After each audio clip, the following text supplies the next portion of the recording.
தேவன் நீங்கள் அனுபவிக்க வேண்டிய நல்ல வாழ்க்கைக்கு எதிரானவர் அல்ல. நீங்கள் அனுபவிக்க வேண்டிய நல்ல வாழ்க்கைக்கு அவர் துணையானவர். நீங்கள் அனுபவிக்க வேண்டிய நல்ல வாழ்க்கைக்கு இந்த உலகம், சமூகம், சமுதாயம் எதிரானது. யாரும் தப்படுத்துக்காதீங்க. என்னுடைய வாழ்க்கையின் அனுபவத்தில் நான் பார்த்த காட்சிகளை நான் சொல்றேன். பிள்ளைகள் நன்றாயிருந்தால் அவர்கள் மேல் பொறாமை கொள்ளுகிற பெற்றார்களை நான் பார்த்திருக்கிறேன். தப்படுத்துக்காதீங்க. உங்களை யாரையும் நான் சொல்லலை. ஏமா, வெளியே பல இடங்களை நான் பார்த்திருக்கிறேன். பையன் நல்லா இருந்தா அந்த அப்பாவுக்கும் அம்மாவுக்கும் ஒரு வகையான ஒரு பொறாமை வருகிறதை நான் பார்த்திருக்கிறேன். பிள்ளைகள் நன்றாயிருந்தால் பொறாமை கொள்ளக்கூடிய பெற்றார்களை நான் பார்த்திருக்கிறேன். ஏன்? பெற்றார்கள் நல்லா இருந்தா பெற்றார்கள் மேல் பொறாமை கொள்ளுகிற பிள்ளைகளை நான் பார்த்திருக்கிறேன். இன்னொன்று சொல்லட்டுமா?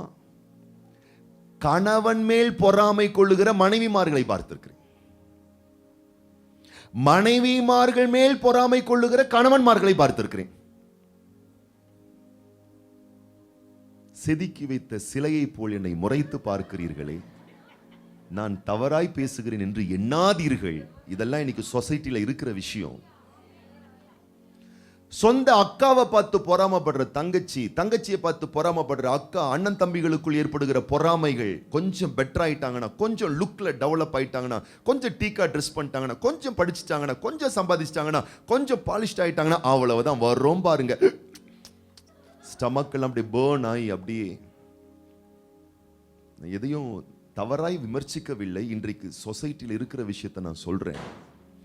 ஆனா சொல்லட்டுமா, நீ எவ்வளவு வளர்ச்சி அடைந்தாலும், எவ்வளவு சிறந்த ஒரு நபராய் நீ மாறினாலும், அல்ல அல்ல குறையாத நன்மைகளை உனக்கு தாராளமாய், ஏராளமாய், சம்பூர்ணமாய் தந்து உன் மேல பொறாமைப்படாத ஒரே ஒரு உறவு என்று இந்த உலகத்தில் இருக்குமேயானால் நீ ஆராதிக்கிற உத்தம தேவன் மாத்திரமே.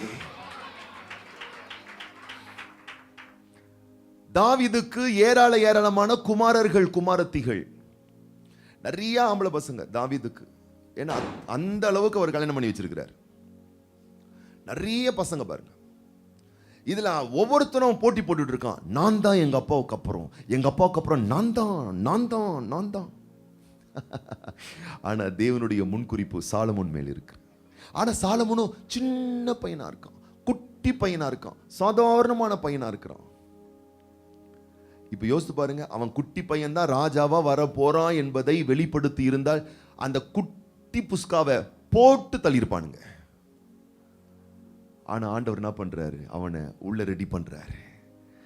அவனை ஆயத்தப்படுத்தி தரமான ஒரு இடத்துல அவனை கொண்டு வந்து வச்சு ராமஜ சிம்மாசனத்தில் ஆண்டவர் அமர பண்றாரு. அல்லேலூயா. அப்படின்னா என்ன பண்றாரு? அவன் சொந்த குடும்பமே அவனை எதிர்த்தாலும், பொறாமை கொண்டாலும், பகைத்தாலும் அவனை அழித்து விடாதபடி தேவனுடைய முன்குறிப்பு அவன் மேல் இருந்தபடியினால் யாரும் எந்த சேதமும் விளைவிக்க முடியவில்லை. அப்ப நான் சொல்றேன், மனிதர்கள் நம்ம மேல் பொறாமை கொள்வார்களே ஆனால் ஏதாவது ஒரு விதத்திலே பாதித்து விடுவார்கள். வேலை செய்யற இடத்துல பாருங்க, ப்ரொமோஷன் கிடைக்கிறதுக்கு அவ்வளவு சீக்கிரம் யாரும் விட்டுற மாட்டாங்க. ஒரு நல்ல பேர் எடுக்க அவ்வளவு சீக்கிரம் விட்டுற மாட்டாங்க. தொழிலிலே போட்டி, பொறாமைகள், வேலை செய்யற இடத்துல, பள்ளிக்கூடத்துல, கல்லூரிகள்ல, சம்பாத்தியம் பண்ற இடத்துல போட்டி பொறாமைகள் இல்லாத இடமே கிடையாது. எப்படியாச்சும் தட்டிடணும். அவன் எப்படி நல்லா வரலாம், விட்டுறக்கூடாது. பக்கத்துல பார்த்து சொல்ல, இந்திய நண்டு தெரியுமா? இந்திய நண்டு என்ன நண்டு சொல்லுங்க? இந்திய நண்டு, பொல்லாத நண்டு. ஒரு ஃபாரினர் என்ன பண்ணாரா, ஒரு லாரி ட்ரங்க், அது ஃபுல்லா லாரிக்குள்ள நண்டா எடுத்துட்டு போனாராம். நிறைய பீப்பாய்கள் இருந்துச்சான். அந்த பீப்பாய்களுக்குள்ள நண்டுகள் இருந்துச்சான். ஒவ்வொரு பீப்பாய்க்கு வெளியே, அந்த ட்ரம்முக்கு வெளியே அந்தந்த தேசத்தினுடைய பேர் எழுதப்பட்டிருந்துச்சான். பிரான்ஸ் அப்படின்னா பிரான்ஸ் நாட்டு நண்டுகள், அதுக்கு மூடி போட்டு வச்சிருந்தாங்களாம். இத்தாலி தேசத்தின் நண்டுகள் மூடி போட்டு வச்சிருந்தாங்களாம். ஜப்பான் தேசத்தின் நண்டுகள் மூடி போட்டு வச்சிருந்தாங்களாம். இந்திய தேசத்தின் நண்டுகளை மூடியே போடலையாம். எல்லாத்துக்கும் மூடி. இந்திய தேச நண்டுக்கு ஏன் தெரியுமா? ஒரு நண்டு என்ன தெரியுமா பண்ணும்? பீப்பாயிலிருந்து வெளியே வரதுக்கு அப்படியே மேலே ஏறும். கீழே இருக்கிற என்ன பண்ணுவாரு? அவ்வளவு சீக்கிரம் விட்டுருவோமா? அவ்வளவு சீக்கிரம் விட்டுருவோம் உன்ன. அவ்வளவு சீக்கிரம் சூப்பர் ஆயிருவியா, நீ பெட்டர் ஆயிருவியா, வளர்ந்துருவியா? போடு ஊக்க. அப்படி ஊக்க போட்டு என்ன பண்ணும், அப்படி பிடிச்சி தூக்கி எடுத்து போடும். பார்த்துருக்கீங்களா? இந்திய நண்டு பக்கத்தில் பார்த்து சொல்லு, உன்னை சுத்தியும் ஒரு இந்திய நண்டுகள் தான். இங்க இருக்கிற யாரையும் நான் சொல்லல, தப்பா பிடித்து. இவர்கள் எல்லாம் பரிசுத்தமான பிள்ளைகள். இங்க இருக்கக்கூடியவர்கள்லாம் இயேசுவின் ரத்தத்தால் கழுவப்பட்டவர்கள். எதுவும் இந்திய நண்டு அல்ல, அது வெளியே இருக்கிறது. விடாது சொல்லு, விடாது கருப்புன்னுவாங்க பார்த்தீங்களா? விடாது. சில பேர்லாம் ஃபுல் ஸ்ட்ரெச்சா ஒர்க் பண்ணுவாங்க. அவங்க வேலை வெட்டிலாம் விட்டுட்டு என்ன பண்ணுவாங்கன்னா, மொத்த ஃபோக்கஸ்டும் என்னன்னா எப்படியாச்சும் உன்னை கவிழ்த்துடணும். ஃபுல்லாக இறங்கி வேலை செய்வாங்க பாருங்களேன். ஆனால் நான் சொல்றேன் இந்த மகத்தான தேவன் ஒருத்தர் மட்டும்தான் 100% நீ நன்மையை புசிக்க வேண்டும், நன்மையை அனுபவிக்க வேண்டும், நன்மை பெற்று வாழ்ந்திருக்க வேண்டும் என்று அவர் விரும்புகிறார். அதனால்தான் அவர் ஆலோசனைகளை வழங்குகிறார். ஆண்டவருடைய நல்ல ஆலோசனைகள் நமக்கு சில நேரத்தில் பிடிக்கிறது இல்லை, அது கசப்பா இருக்கு, அது வருத்தமா இருக்கு. நீ நன்றாய் இருப்பதற்கும் உன் வாழ்நாள் நீடித்திருப்பதற்கும் என்ன செய்யணுமா சொல்றாங்க பாருங்க, முத்தா சொல்றாங்க பாருங்க. சொல்லுங்க பார்க்கலாம். நீ நன்றாய் இருப்பதற்கும் உன் வாழ்நாள் நீடித்திருப்பதற்கும் என்ன செய்ய வேண்டும்? சிம்பிள். அப்பா அம்மா பேச்சு கேட்கறதுக்கு விருப்பம் இல்லையே. நீ அப்பா அம்மா பேச்சு கேட்கறதுனால தேவன் என்ன வச்சிருக்கிறாரா? ஒரு ஆசீர்வாதத்தை வச்சிருக்கிறாரா? அதை நீ பெற்றுக்கொள்வ என்றபடினால் தான் அவர் அறிவுரைகள் புத்திமதிகளை சொல்லிக்கிட்டு இருக்கிறாரு. என்ன நடக்குதா? உன் வாழ்நாள் நீடித்திருக்கும், நீ ரொம்ப ரொம்ப நல்லா இருப்ப இந்த உலகத்துல. அப்ப தேவன் ஒருவர் தான் பொறாமை கொள்ளாதவராய் தன் ஜீவனையே கொடுத்து நம்மை இந்த உலகத்திலே வெற்றியாளர்களாக தேவன் மாற்ற விரும்புகிறார். எத்தனை பேர் நம்ம ஆமென் சொல்றோம்? அப்ப நான் என்ன சொல்ல வரேன்னா, நம்ம மேல பொறாமை கொள்ளாத தேவனுக்கு நம்மளை ஏன் தாராளமா ஒப்பு கொடுக்கலாம் தானே? ஆராதனைக்கு நம்மளை ஒப்பு கொடுக்கலாம் தானே? ஆலயத்துக்கு நம்மளை ஒப்பு கொடுக்கலாம் தானே? வார்த்தைக்கு நம்மளை ஒப்பு கொடுக்கலாம் தானே? சத்தியத்துக்கு கண்மூடித்தனமா ஒப்பு கொடுக்கலாம் தானே? ஒப்பு கொடுக்க உன்னை கண்மலையின் வெடிப்பில் வைத்து தம் கரத்தால் மூடுவார். எங்க வைப்பார் உன்னை?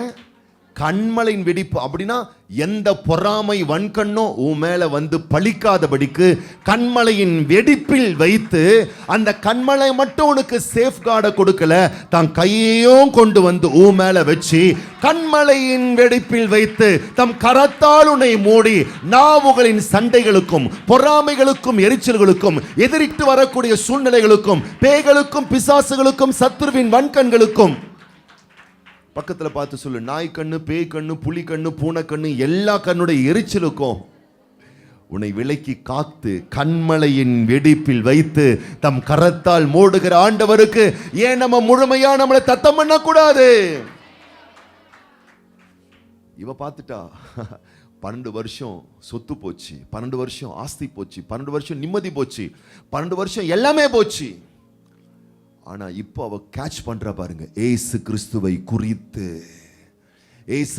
குறித்து. அல்லேலூயா. என் அன்பு பிள்ளையே, உன்னுடைய மனதின் விருப்பங்களை தேவன் அறிவார். இந்த 12 வருட ஸ்திரீயினுடைய பெரும் பாடின் அவளுடைய வேதனைகளை அறிவார். அந்த மனதில் அவளுக்கு இருந்த ஏக்கங்களை தேவன் அறிவார். இன்னைக்கு நான் சொல்றேன், உன்னால வெளியே யாருக்கிட்டையும் சொல்ல முடியாம இருக்கலாம், தீர்க்க தரிசனமா நான் சொல்றேன், எழுதி வச்சுக்கொள். நீ ஆண்டவருக்குள் உன்னை உறுதிப்படுத்தபடிக்கு உன்னை அர்ப்பணித்து விடுவாயானால் ஒரு சந்தோஷம் கூட உன் லைஃப்ல மிஸ்ஸே ஆகாது, ஒரு நன்மை கூட உன் லைஃப்ல மிஸ்ஸே ஆகாது, ஒரு ஆசீர்வாதம் கூட லைஃப்ல மிஸ்ஸே ஆகாது. வாழ்வின் இறுதி காலங்கள் என்று சில காலங்கள் வரும். அதை பலர் எப்படி தெரியுமா கழிச்சுக்கிட்டு இருக்காங்க? விரக்தியோடு, வேதனையோடு, அவங்க எதிர்பார்த்ததை பெற முடியாமல் மிக சங்கடத்தோடு வாழ்க்கை கழித்து கொண்டிருக்கிறார்கள். நீ அப்படிப்பட்ட பரிதாபமான இடத்துக்கு போக வேண்டிய அவசியமே இருக்காது. ஏன்னா நீங்கள் அனுபவிப்பதற்கு சகலவிதமான நன்மைகளை படைத்த தேவன் உங்களுக்கு சம்பூர்ணமாய் தருகிறவர். அப்போ உபாகமத்தின் புஸ்தகத்துல வீட்டில் போய் வாசிங்க. மறுபடியும் மோசே அவங்களுக்கு சொல்றார், இஸ்ரவேல் மக்களுக்கு சொல்ற, நினைப்பாயாக, உன்னை வெளியே கொண்டு வந்ததை நினைப்பாயாக, உன்னை அவர் பிரித்தெடுத்ததை நினைப்பாயாக, ஆண்டவர் வனாந்தர வழியிலே உன்னை நடத்தினதை நினைப்பாயாக, நினைப்பாயாக, நினைப்பாயாக. அப்ப நான் சொல்றேன், ஒவ்வொரு நாளும் நினைப்பாயாக. பாவ சாபத்திலிருந்து வெளியே கொண்டு வந்ததை நினைப்பாயாக. எத்தனையோ வயிற்று வலியிலிருந்து உன்னை குணமாக்கினாரை நினைப்பாயாக. எத்தனையோ கடன் பாரத்திலிருந்து உன்னை விடுதலையாக்கினாரை நினைப்பாயாக. எத்தனை பேருக்கும் கிடைக்காத நல்ல வாழ்க்கை, நல்ல குடும்பத்தை உனக்கு கொடுத்தாரே, அதை நினைப்பாயாக. இந்த உலகத்தில் ஏன் உடன் பிறந்தவர்கள் கூட பெறாத உச்சிதங்களை நீ பெற்றிருக்கிறாயே, நினைப்பாயாக. இந்த உலகத்தில் எத்தனை செல்வமான்களுக்கு கொடுக்காத ஒரு விலையேற பெற்ற ரட்சிப்பையும் சமாதானத்தையும் தெய்வீக விடுதலையும் பாவ மன்னிப்பையும் தேவாதி தேவனுடைய நாமத்தை தொழுது கொள்கிற சாக்கியத்தையும் உனக்கு கொடுத்திருக்கிறாரே, ஒவ்வொரு நாளும் நினைப்பாயாக. அதை நினைவு கூறுவாயாக. தேவனுடைய கருணையை நினைவு கூறுவாயாக. தேவனுடைய காருண்யத்தை நினைவு கூறுவாயாக. இவள் நினைவு கூறுகிறாள். நினைவு கூர்ந்து இயேசு கிறிஸ்துவை பத்தி சொல்லுங்க, இன்னும் சொல்லுங்க, இன்னும் அதிகமா சொல்லுங்க. பக்கத்துல பார்த்து சொல்லுங்க, இன்னும் கொஞ்ச நேரம் ஆராதிக்கலாமா? எவ்வளவு நேரம்? 12 ஆயிடுச்சியா? 12:30 மணிக்கு நீங்க முச்சாதான் ஜப குறிப்பெல்லாம் நத்துவீங்க. அதெல்லாம் முடிச்சுட்டு போறதுக்கு 1 மணிக்குள்ள ஆகும். நாங்க 1:30 மணிக்கு அங்க இருக்கணும். அல்லேலூயா. இந்த அங்க இருக்கணும் இங்க இருக்கிறதெல்லாம் ஆண்டவருக்கு முன்னாடி ஸ்டாப் பண்ணிட்டு நான் இங்கேயே இருக்கணும், தேவ பிரசன்னத்தில் இருக்கணும், தேவ வார்த்தை. இது நீ எந்த அளவுக்கு ஆழமா வரையும் நீ பார்ப்ப பிள்ளையே, பார்ப்ப பிள்ளையே. உன்மேல் பொறாமை கொண்டு வஞ்சக எண்ணங்களோடு சுற்றி திரிகிற மனிதர்களுக்கு தான் நாம் அதிக முக்கியத்துவத்தை கொடுக்கிறோம். முக்கியத்துவத்தை கொடுக்க கூடாது என்று நான் சொல்லவில்லை, அதை நெக்ஸ்ட் வைங்க. உன்னுடைய நன்மையை மட்டுமே விரும்புகிற தேவனை ஃபர்ஸ்ட் வைங்க. அவரை அதிக அதிக பிரதானத்துவப்படுத்துங்கள். ஏனென்றால் அவர் உங்களை முக்கியத்துவப்படுத்துகிற தேவனாய் இருக்கிறார். உங்களை முக்கியத்துவப்படுத்துகிறவரையே முக்கியப்படுத்துங்கள். உங்களை பிரதானப்படுத்துகிறவரையே பிரதானப்படுத்துங்கள். உங்களை மேன்மையாய் வைக்கக்கூடியவரையே நீங்கள் மேன்மைப்படுத்துங்கள். என்னாவீர்கள்? அதிக அதிக மேன்மையான நன்மைகள் உங்கள் வாழ்வில் உண்டாயிருக்கும்.